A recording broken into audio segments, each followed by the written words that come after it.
А сега ќе се продолжиме повторно со разговор во студиото. Искра, претходно не ти кажав добро утро, сега ќе ти кажам добро утро и на нашата гостинка исто така, добре ни дојде.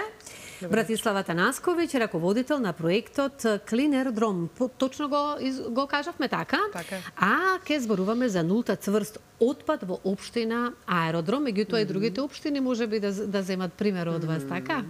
Се надеваме. Така, добро утро и повелете со разговорот. Ти благодарам, Слободанка. Да, Братислава, добро утро. Ќе зборуваме конкретно за овој проект, но би сакала прво малку да прашам во општата слика на Македонија, како стои општина Аеродром во поглед на хигиената? Со оглед на тоа што општата слика не е розова, па да видиме.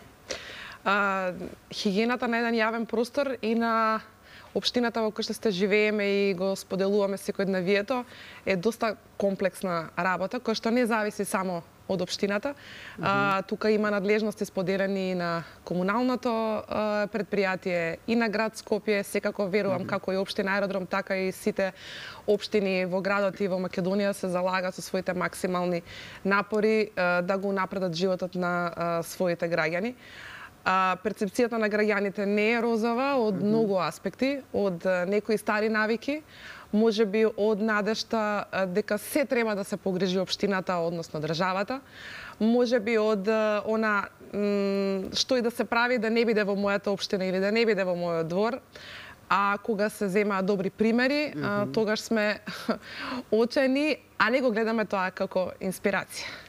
Бидејќи постојано некако се научивме да ги гледаме работите преку бројки, постојат ли некои бројки, постои ли некоја ранг листа, да речеме, во поглед на тоа која општина е повеќе затрупана со смет или која општина подобро го решава проблемот, па да знаеме на таа листа како стои општина Аеродром?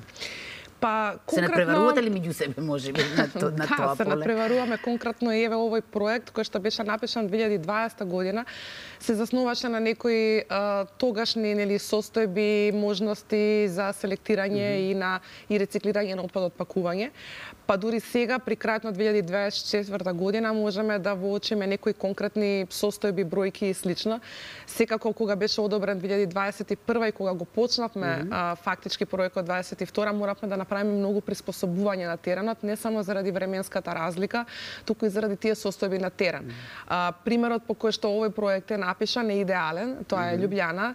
Ние имавме и можност да отидеме таму да го видиме тој пример пред 2,5 години. И да паднете во депресија после. Да.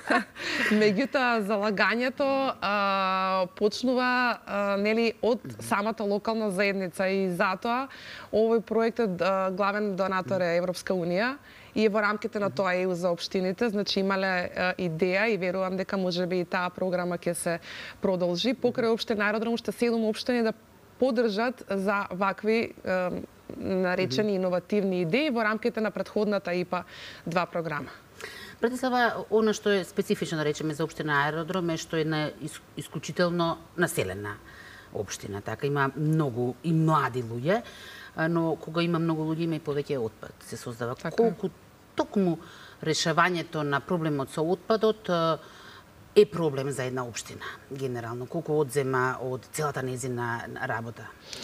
Точно по последниот попис, официјалните податоци кажуваат дека има околу 77.000 граѓани. Збориме за 2021. Целта на овој проект да допре до минимум 10.000 домаќинства. Сега, земајќи ги во види тие аспекти дека е релативно млада општина, густо населена, урбана и така натаму и така наваму. Пред да излеземе на терен со опремата која што беше обезбедена од страна на проектот, направивме едно истражување на мислењето на граѓаните. Тоа се случи пред една година, некаде околу 400 граѓани, околу 50 правни субјекти, ентитети беа прашани низ неколку прашања, еден прашалник кој што беше и електронски доставен и пака на хартија на физичките лица. Зборуваме за од најстарата возраст, нашите драги пензионери над 65 години до најмладата возраст, полнолетни или сепак. Нивниот став е да, сакаме да селектираме, да, секој најдобро има мислење за себе дека правам, се залагам, меѓутоа немаат инфраструктура, немаат означени места, сакаат да бидат наградени за тоа и најлесно им е да селектираат отпад пластика. Тоа е тоа што го викаме отпад од пакување, значи пластика, картон, лименки и така натаму. И затоа овој проект се фокусира на пластиката и на лименките. Па така се случи. Зошто ми е најлесно тоа? Во однос на стаклото, во однос на картонски, да речеме, амбалажи? Па она е тоа што секојдневно купуваме веројатно, што конзумистичките навики најмногу во едни најголемиот проблем. Така? Па да, најголемиот проблем затоа што на неселектирањето на комуналниот отпад секако нели сега има и други колективни така наречени постапувачи кои што го третираат тој отпад селектиран веќе од пакување, меѓутоа за да биде тој соодветно третиран и за да има вредност нели на пазарот, за да тој може да профитира нели кој што ќе го собере, треба да биде правилно селектиран, треба да биде чист, треба да биде нели навремено одвоен и треба да заврши на чисто место, не заедно со комуналниот отпад во така наречените сиви, сега се и црни контейнери. Па така инфраструктурата која што беше возможена од овој проект е 10.000 сетови на торби, 3 врсти на торби за селекција на отпад од пакување во домашни услови. За прв пат во Македонија се обслужени 10.000 значи домаќинства, 10.000 семејства. Не се тие значи рандом бирани, туку тоа се практично домаќинствата на учениците кои што учат во сите основни училишта во општина Аеродром. Вкупно се 9 основни училишта, имаме некаде околу 7.500 ученици. Каде што во дворовите на училиштата имаме поставено машини за одлагање на тој отпад од пакување. Практично, значи, тие дома го селектираат или го селектираат во својата училница, го одлагаат во машините и затоа добиваат субвенции од страна на општината. Практично секоја шише или секоја лименка се вреднува. Тоа сакав да го прашам, прочитав дека имаат бенефит, колку бенефит, повеќе рециклираат, толку повеќе ќе се донира на училиштето, ама не ми беше јасен моментот како. Да. Не сме значи комерцијална шема, постојат други комерцијални шеми. Верувам дека граѓаните веќе ги испробале. Меѓутоа идејата е да од најмали нозе станат свесни дека колку повеќе работат и се залагаат, работат за своето добро. И секако основната култура на многу нешта и на образованието потекнува токму од основното училиште. Па така и го насочивме овој проект да биде на некој начин класичен училишен проект и се надеваме дека, како што кажа и Слободанка, лесно ќе биде копиран од другите општини. Целта е колку повеќе собран материјал, толку повеќе нели финансии за училиштето. Тие можеби се сега не толку не ги обслужуваат сите потреби на едно училиште, меѓутоа залагањето на дечињата за да после спроведат тоа што ним им треба, значи ние нема да им наметнеме дека мора да направите тоа и тоа со тие и тие средства што сте ги добиле. Се надеваме дека ќе даде на добар одзив и на добра, како да кажам, една, како што викаат, спинта, еден стимул за да бидат тие двигатели на промените. Колку што сватев, значи главниот акцент го фрлате врз младите. Дали тоа значи дека ние веќе возрастните потфрливме дека ни нема спас, па сега младите треба да спасуваат? Па на младите светот останува. Младите, ако го она што го научивме од Лјубљана е ако од најмали нозе тргнеш да ги мотивираш, веќе за 10 години нема да имаш проблем. Тие не стигнале преку ноќ до тоа што се сега. Работеле 20 години на тоа за да бидат најзелен град во Европа. Младите многу лесно ги пренесуваат пораките дома и ако они цврстат до тој став, тогаш веќе нема да има, и ако веќе им се вметне дека не треба да има тука некој финансиски интерес директен, за да можеш нели од тие поени да искористиш нешто во мало продажба, туку дека ја шириш сликата на еден, кај да кажеме, стратешки начин, веруваме дека тие лесно ќе ги пренесуваат после пораките на другарчињата, пошто влијаат еден на друг, апсолутно. Бидејќи имате контакт со децата од сите училишта што се во општина Аеродром, како реагираат младиве? Има ли повеќе кај нив еколошка свест од колку кај возрастните? Тие се многу убаво мобилизирани од своите наставници, директори, морам да ги пофалам, истовремено да искористам приликата да ги поздравам. Ние веќе имавме до сега 3 настани, еден во септември и 2 овој месец, кои што ги насочивме токму да бидат они учесници и да бидат надвор од, да речеме, тие официјални рамки на говоранци и субопарности што е отпад. Сакаме да им го направиме да отпадот е нешто убаво и интересно, затоа го поврзавме со музика, го поврзавме со нивно учество во нели перформанси, драмски и слично. Имате амбасадори, така? Имаме амбасадори, ДНК ни се бренд амбасадори на проектот. значи, посетувам училиштата, настапуваат со 5 песни, каде што учениците заедно пеат и учат со нив, во меѓувреме им кажуваат зошто е добро да се рециклира, што значи тоа за општината, што значи за школото, така што досега околу 1700 ученици взема директно или индиректно учество во овие активности. Утре сме во Љубен Лапе, на една таква музичка, како да кажам, едукативна работилница. Сакав пред себе да ве прашам во однос, рековте дека поставивте машини во сите училишта и во некои градинки, 9 училишта и 2 градинки, 11 машини вкупно. Паметиме сите што се случи оној момент кога се воведоа електричните тротинети во Скопје, потоа и со велосипедите имаше таква ситуација. Бе вандализирани, еве така да кажеме. Дали имаше таков случај и со овие машини? Со оглед на тоа што се поставени надвор, така? Така е, се поставени во училиштите дворови. Токму поради тоа за да ја заштитиме ова инфраструктура, ова опрема која што нели не е баш ефтина. Се одлучивме да ги поставиме во училиштите дворови и да ги дадеме на користење на училиштата со сите можни нели превенции и осигурувања. До сега оди добро. Со особено внимание, мислам дека и они се предпазливи, секако под менторство и мониторинг на наставниците. Се надеваме дека така ќе продолжи. Нашата улога е да ги навреме да ги сервисираме преку нели надворешна компанија. Колективниот постапувач кој што е со нас за собирање на отпадот е Евроекопак, така што засега соработката оди полека, но сигурно. Зошто велам полека? Почнавме во септември конкретно на терен, се надеваме дека до крајот на годината ќе имаме некои...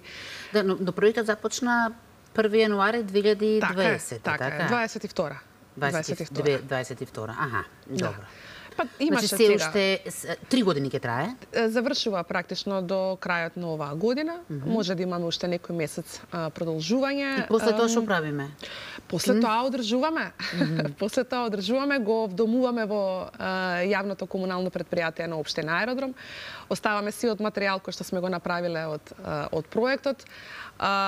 Ги поставуваме добро темелите навреме, значи од правилници за постапување, се надеваме дека ќе исплатиме првата транша до училиштата јануари, февруари, за да видиме како тие училишта што ќе направат, да ги испромовираме. До тогаш ќе имаме и невладини организации кои што ќе бидат дел од грант шемата, кои што ќе добијат исто така финансиска помош за да го поттикнат, нели, за да го подбутнат овој проект, така што се надеваме дека ќе можеме да се пофалиме со убави пред се бројки, со задоволни училишта и родители, наставници и сиот колектив кој што припаѓа. Целиот овој проект, уште да споменеме дека е поддржан од ЕУ. Така. Дали мора странци да ни дојдат за да ни помогнат да си го исчистиме собственото ѓубре? Тие дојда, беа еднаш колегите од Љубљана, од Вока Снага, водовод и канализација, убаво презентира како они правеле, како лично се залагале и дале по терен да ги убедуваат и кафичите и рестораните дека супер е да имаш контењер пред врата, затоа што тоа е еднината едноставно. Користиме се што можеме од нив, меѓутоа гледаме проектот да биде со локални луѓе, локални компании, локални консултанти, локално, на што се вика ноу-хау, затоа што општината навистина има колеги кои што се таму од самото заснување, кои што многу знаат и многу предонесуваат за овој проект. Воедно и сакам да им се заблагодарам. Јавно, не само на општината, туку и на градоначалникот и сите структури со кои што соработуваме секојдневно. Така што навистина се надеваме дека не само ЕУ, туку и Швајцарската развојна агенција кој што го кофинансира проектот ќе бидат на крај задоволни. Имаме засега поддршка. Секако во соработка со нив редовна се трудиме да го обликуваме проектот во според локалните потреби. А малку да влеземе во вашата неформална комуникација со странските представници, да речеме. Значи неформално, не на хартија, да не се знае какви се интеракции за состојбата во која што сме. Или се премногу фини културни да ни кажат? Па не, они кажат дека кај нив машините немаат некоја. Во нивниот, како да кажам, систем на размислување, во нивното општество машините не би имале некоја корист, дека се непотребни, да кажам искрено, меѓутоа кај нас, како што кажавме, луѓето очекуваат да бидат наградувани, поздравени и поддржани. И единствениот систем за тоа да се селектира, они имаат добри друг наплатен систем, имаат поефикасна механизација и не за џабе еден градоначалник, има градоначалник 20 години, имаат максимална посветеност, се малку повеќе дисциплинирани.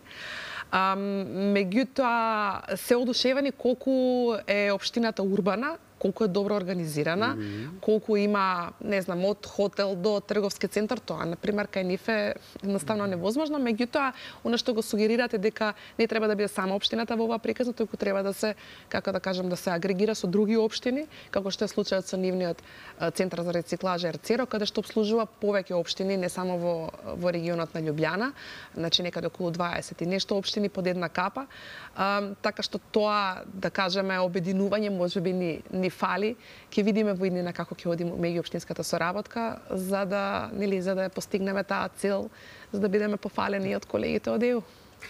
Братислава, за самиот крај споменавме дека утре сте во Основното училиште Љубен Лапен, но имате и друг голем настан на 3 ноември. Така е, паркот Аеродром или популарно познат како паркот Авионче.